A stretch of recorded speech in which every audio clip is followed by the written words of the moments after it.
உடனே அமர்நீதி நாயனார் கண்களை மூடி சிவனை நினைத்து, நானும் எனது குடும்பமும் அடியார்க்கு செய்த சேவைகளும் சிவன் மேல் நாங்கள் வைத்திருக்கும் அன்பு உண்மை என்றால் இந்த தராசு இணையாகட்டும் அப்படின்னு சொல்லிட்டு நமசிவாய மந்திரத்தை உச்சரித்து கொண்டே தராசுல ஏற சிவனோட திருக்கோவண தட்டு மேல வரும்.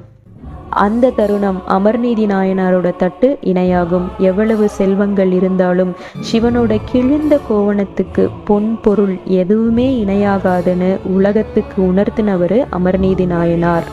தராசு இணையான உடனே சிவனடியார் உருவத்துல வந்த சிவபெருமான் தன் வேடம் களைத்து அமர்நீதி நாயனார் குடும்பத்தின் முன் தோன்றி, நீ என்மேல் வைத்திருக்கும் பக்தியை இந்த உலகிற்கு எடுத்துச் சொல்லவே இது நடந்தேறியது என்றார்.